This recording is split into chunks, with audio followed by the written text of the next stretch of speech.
வணக்கம், இது நண்பா பேசு. அரசியலில் சுவாரஸ்யமாக போயிட்டு இருக்கக்கூடிய ஒரு டாப்பிக்கை பற்றி தான் இன்றைக்கி நம்ம எடுத்து பேச போகிறோம்.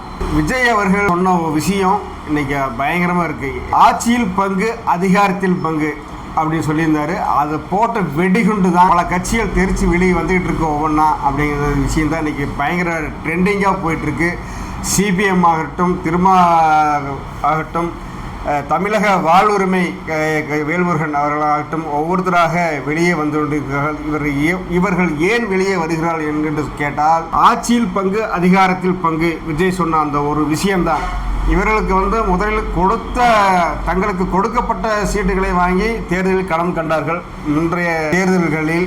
ஆனால் இப்போது தங்களுக்கும் இவ்வளவு 10 சீட்டுகள் அல்லது இரட்டை இலக்கத்தில் எங்களுக்கு சீட்டு வேண்டும் என்று அவர்கள் ஒரு கோரிக்கை வைத்து போயிட்டிருக்கிறது.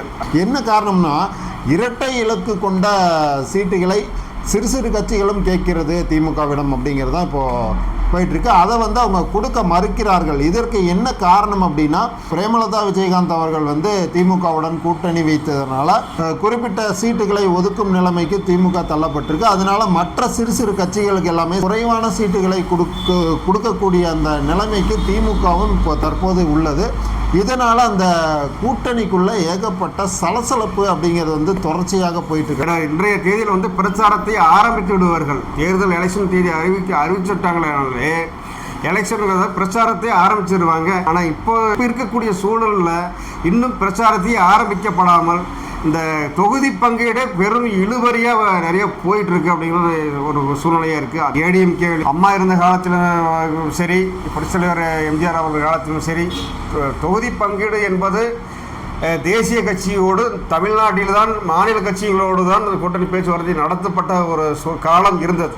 ஆனால் இப்போது எடப்பாடி இங்கிருந்து டெல்லி சென்று ஒரு கூட்டணி பேச்சுவார்த்தை நடத்தக்கூடிய சூழ்நிலைக்கு ஏடிஎம்கே தள்ளப்பட்டு விட்டது என்ற போது வேதனையான விஷயமாக தொண்டர்கள் கூறுறாங்க. பிசிக கட்சியில் 6 சீட்டுகள் போன்ற விஷயம்தான் அவங்களுக்கு கொடுக்கப்பட்டதாக இப்போ திருமாவர்கள் ஒரு காணொலியும் வெளியிட்டிருந்தார். அதில் அவர் மிகுந்த வேதனையுடன் பேசக்கூடிய விஷயம் போல தான் அனைத்து செய்தி ஊடகங்கள்லையுமே போட்டுக்கிட்டு இருக்காங்க.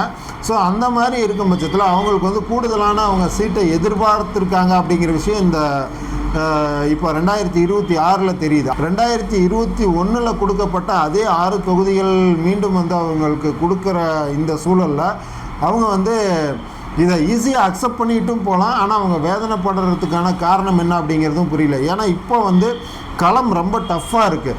இப்போ இவங்க கூடுதலான சீட்டை பெற்று வாக்குகளை அவங்க பெற்று வெல்ல முடியுமா அப்படிங்கிற ஒரு கேள்வியும் இருக்குது. ஏன்னா போன தடவையே பயங்கர இழுபறியில் தான் விசிகா இருந்தது சில இடங்களில். விஜய் அவர்கள் உள்ள இப்போ களத்துக்கு வந்ததுக்கப்புறம் பெரும்பாலும் தலித்களின் ஓட்டு விஜய் அவர்களுக்கு விழுவதற்கான வாய்ப்புகள் அதிகம் இருக்கும் நிலையில் தொல் திருமாவளவன் அவர்களுக்கு களத்தில் எந்த அளவுக்கு ஆதரவு அப்படிங்கிறது இருக்கும் அப்படிங்கிறது பெரிய கேள்விக்குறி அப்படின்னு தான் நம்ம இந்த இடத்துல பார்க்குறோம். அதே போல் சில கட்சிகள் ஜாதியின் அடிப்படையில் தான் நிறைய கட்சிகள் இருக்குது. அப்படி இருக்கக்கூடிய கட்சிகளில் ஒரு பெரிய கட்சியோட கூட்டணியில் சேரும்போது 1 சீட்டு 2 சீட்டு 4 சீட்டு இன்னும் வாங்குறாங்க.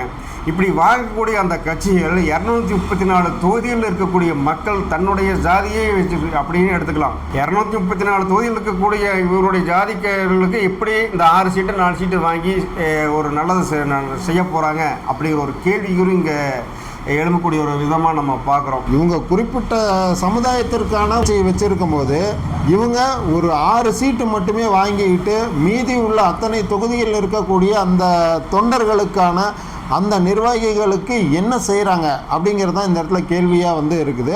ஏன்னா இவங்க தொடர்ச்சியாக தன்னோட சுயநலத்திற்காக மட்டுமே ஒரு 6 சீட்டோ 5 சீட்டோ இவங்க வாங்கிக்கிட்டு இவங்க வெற்றி பெற்றுறாங்க. மற்றவங்களெல்லாம் என்ன அப்படிங்கிற அந்த விஷயம் ரொம்ப மிகுந்த மன உளைச்சலுக்கு அவங்க தள்ளப்படுறாங்க. அவங்க மற்ற கட்சிகளுக்கு அவங்க போய் பிரச்சாரத்தை செய்து கூட்டணிக்காக மட்டுமே போராடிக்கிட்டே கடைசி வரைக்கும் இருக்காங்க அப்படிங்கிறது தான் இதில் மிகுந்த வேதனை. இப்போ 234 தொகுதியிலையும் விருப்பமனு வாங்குறாங்க. எல்லா கட்சியிலையுமே வாங்குறாங்க.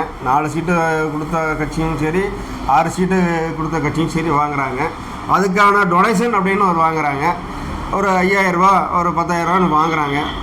இதில் ஒரு 6 தொகுதிக்கு தான் கூட்டணி கட்சியில் ஒரு சீட்டு ஒதுக்குறாங்க அப்படின்னா மீதி இருக்கக்கூடிய அத்தனை தொகுதியில் இருக்கக்கூடிய விருப்பமனு பெற்றவர்களுக்கு நீங்கள் என்ன பதில் சொல்ல போகிறீர்கள் அப்படிங்கிற ஒரு கேள்வி வந்து இங்கே மிகப்பெரிய ஒரு அந்த வெற்றிடத்தை உருவாக்கக்கூடிய ஒரு விஷயமா தான் இருக்குது. கூட்டணி கட்சியோடு இருக்கும்போது தன்னை நம்பி வரக்கூடிய மக்களுக்கு நீங்கள் என்ன செய்ய போகிற?